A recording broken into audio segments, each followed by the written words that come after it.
Hey guys, how's it going? It's Al, week 18 on DraftKings, and I have 5 of my top stacks for you this week. Some of them are going to make a lot of sense to you. Some of them might not make a lot of sense to you, but the point is, this is how you separate yourself in tournaments. The top stacks based on value are typically really highly played, and you can find value in stacks that may not pop in projection models. So like if you find a quarterback who's a really high, looks like popping as a great cash game value, and one or both of his wide receivers also look like good values, that stack or double stack is going to be pretty populated.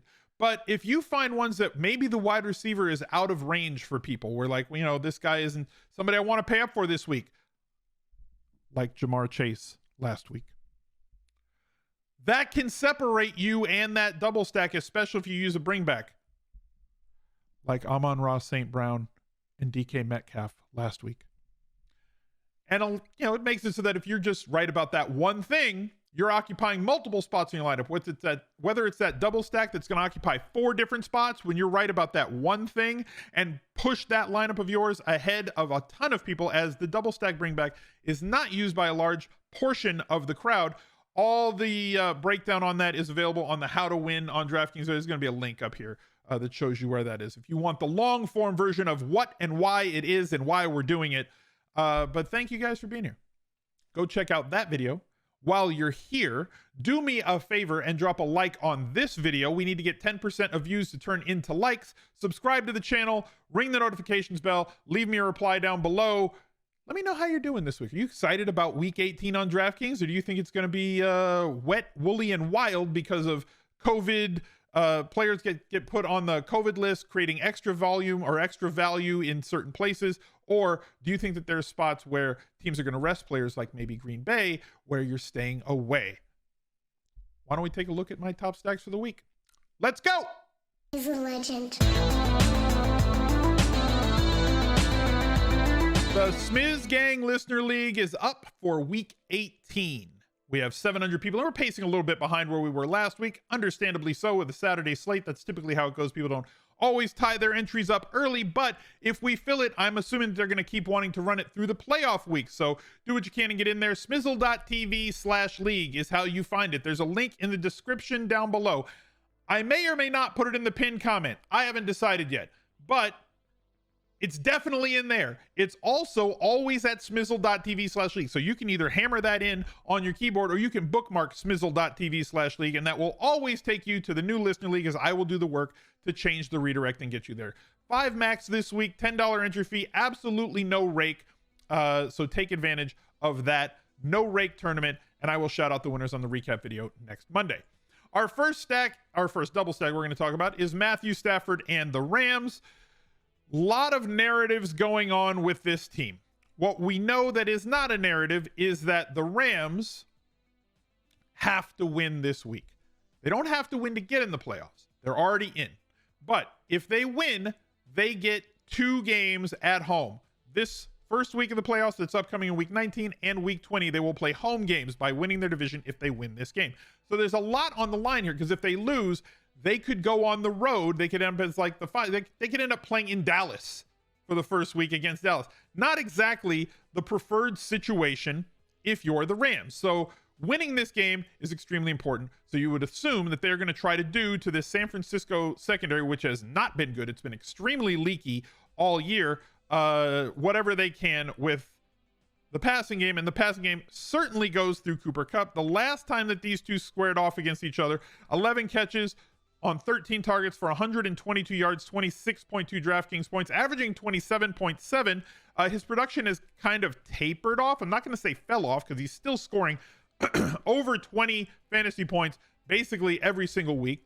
Gets a very positive matchup this week, and chasing narratively 2 different records, the single season receptions record and the single season yardage record, both in play with like I forget the exact number. I think he needs like 12 catches and 136 yards receiving to break both of them, and that's kind of well within his wheelhouse of things that he can do. So one, they may be forcing a couple extra catches his way when this game gets late, but they have to focus on winning. However, winning football games come along really well when you work in Cooper Kupp into that offense. So as you see, he's getting a monstrous 33.5% of the market share.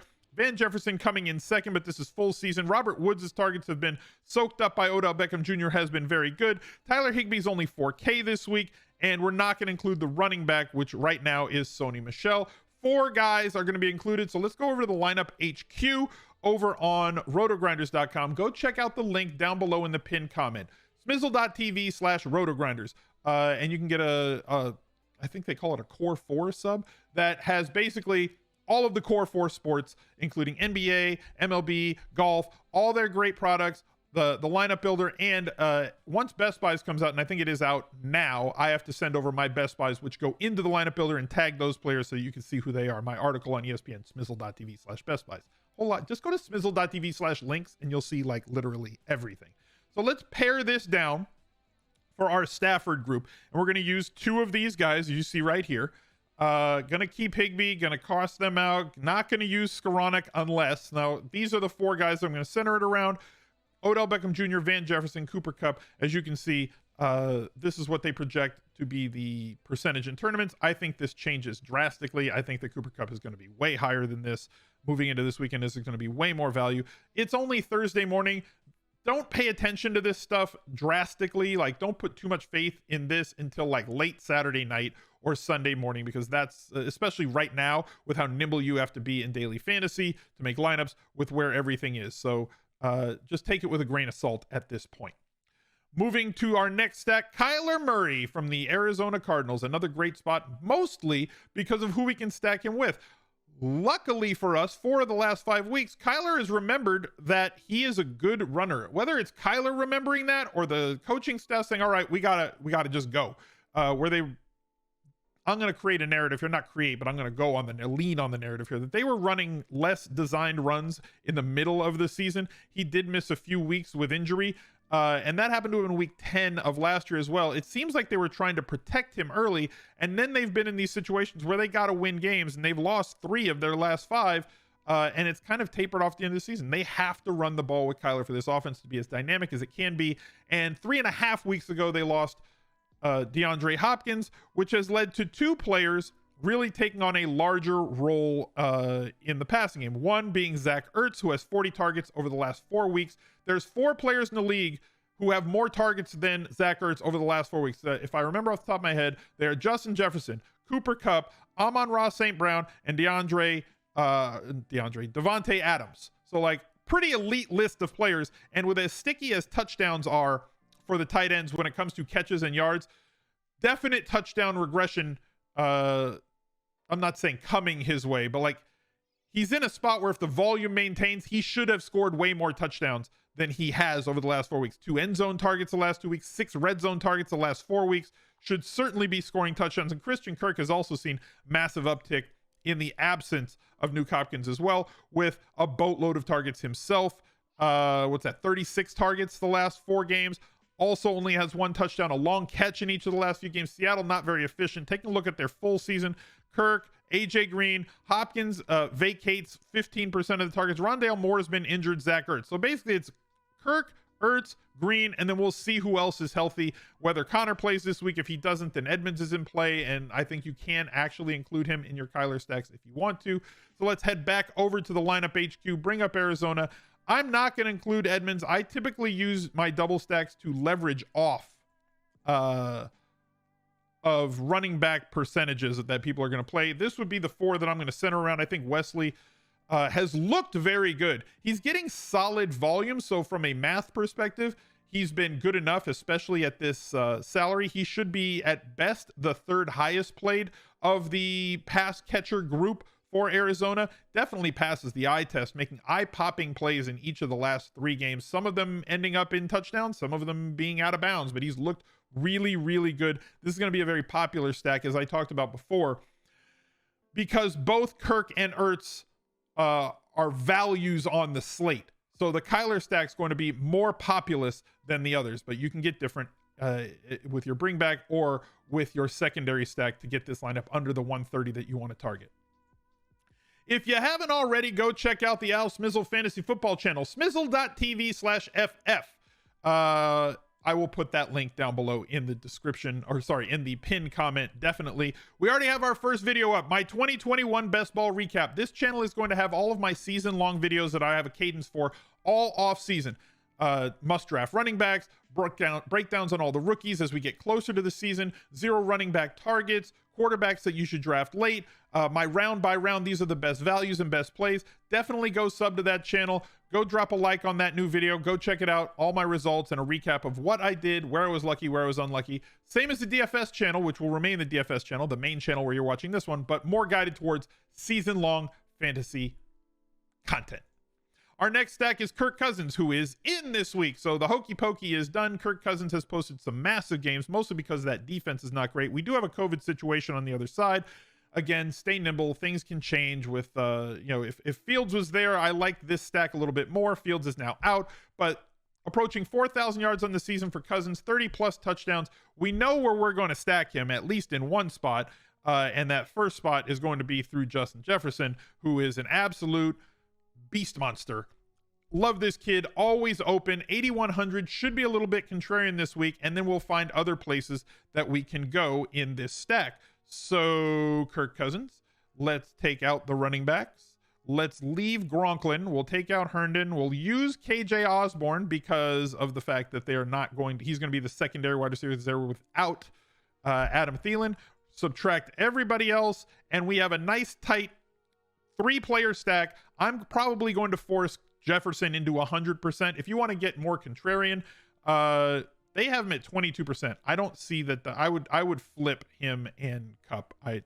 Maybe I'm wrong, right? Maybe everybody's going to be on Justin Jefferson this week. Maybe. I could be wrong. I think people are going to click KUPP because there's definite paths to get up to him, and I definitely think people are going to click on Jonathan Taylor because it's not that difficult to get both of them into a lineup. So I suspect Jefferson's percentage is going to drop from here. If he's the chalk, oh well, different story. If you want to get different, Gronklin and Osborne would be the ways to get different in that stack. Our next stack is going to be Josh Allen. Guess what? He's good. I can hear it now. But Al, the Bills are favored by 19, and all they're going to do is run the ball. Okay. 2 things. One, when a team is favored by 10 or more points, they produce 2 pass catchers that have over 20 fantasy points, like 17 or 18% of the time, including the quarterback. Those stacks in games where teams are favored by 10 or more points are only played by about 5.x% of the field. So we've talked about this on Showdown Slates. We want to overweight the good things, right? And people tend to shy away from it because, well, when a team is favored by that much, the quarterback's not going to do anything, or my favorite one, they're going to sit the quarterback in the back end of this game, right? They're going to pull all the starters. NFL teams don't do that. That's like a college thing. And if NFL teams pull their starters, it's typically because they're up like 40-0. And if they're up 40-0, how did they score those 5 or 6 touchdowns that got them to 40 or 50 points? They're typically not all fullback, defensive thick sixes or touchdowns of that nature. Usually, yeah, the running back might eat, and running backs against the Jets has been the way that people have attacked this year, and rightfully so. But if everybody's going to be on Singletary, and the Bills have a team total of 29 points, what if Singletary does not rush for a touchdown, but does get 100 yards on like 22 carries, and Josh Allen runs for 1 and throws for 3? How is that going to look for us? Well, it's probably going to look like Stephon Diggs, probably going to look like a lot going towards Cole Beasley. Emmanuel Sanders was an inactive last week, so maybe we'll assume that Gabe Davis is going to be the guy. So let's go back over to the lineup HQ. Let's take a look at this stack. Let's enable it. Let's cross off everybody. Zach Moss might be a healthy scratch. Devin Singletary, they're projecting at over 16%. I think he's going to be extremely popular this week. Dawson Knox has scored a lot of touchdowns, but not a lot of people going to be on this passing game, and possibly for good reason. If they think Emmanuel Sanders is in, we'll leave him in for now. If you think that it's going to be Gabe Davis, we'll leave him in for now and let you make those decisions. But look at the low percentages on all these players, because everybody's going to go play the running back, not play the passing game. And in teams that have had like over a 24% implied team total, and the Bills are like at 29 every single week, they are like 3 times more likely to have a trio that scores over 75 DraftKings points in a week. So you're telling me that this Buffalo stack is going to be low played, and I'm telling you that it has big bang for your buck potential. Yes, it's not 100%. Yes, it can fail. Yes, Singletary might have 2 touchdowns. The other running back, and maybe Josh Allen is only responsible for 1 touchdown. I'm just saying you're on the right side of the math going with a Josh Allen double stack this week. And the puke stack. I know you're mad. It's okay. Same sort of a situation. Everybody wants to play Jonathan Taylor, as Indianapolis has a lot to play for this week. They could be like the #1 overall seed. Like, it could be a thing. Sorry, that's Tennessee. Indianapolis does have to win this week. And everybody's going to play Jonathan Taylor because Jacksonville's terrible. And they're probably going to give him 25 to 30 carries or touches. And Carson Wentz has not been great. And we've seen him put up duds after duds after duds. But he did post a 26-point game against Tampa Bay. He did put up 24 here. He did put up 26 here. So we know that it's in his arsenal to put up these 300-yard bonus days with 2 to 3 touchdowns. And if he has one of those days against the horrific team that is Jacksonville, how would that look in our lineups? And I know that Jacksonville values are popping. Michael Pittman eating up the vast majority. We've seen T.Y. Hilton come back to life recently. Zach Pascal. I'm not going to be playing Nyheim Hines in that lineup. And the reason that you would play this puke stack this week with Carson Wentz would be to get away from the absolutely monstrous crowd that is going to be on Jonathan Taylor. So we're going to leverage off of that and try and use it to our advantage to get access to a double stack that nobody else is going to be on. You can bring it back with Jacksonville. We've seen uglier, worse things work this season. Namely, Mike White winning a Millionaire Maker. We've seen Heineke win a Millionaire Maker. And we've seen ugly quarterback situations. Jared Goff won a Millionaire Maker this year. It's not always the all-pro, super sexy, high-dollar quarterback double stacks that get you there.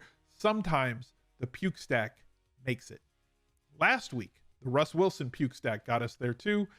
It's not always pretty, but sometimes you have to be willing to do what your opponent's art to get to the top of that GPP board. So thank you guys for watching. Drop a like on the video. Go check out the Fantasy Football channel. And I'll catch you next time. Bye. He's a legend.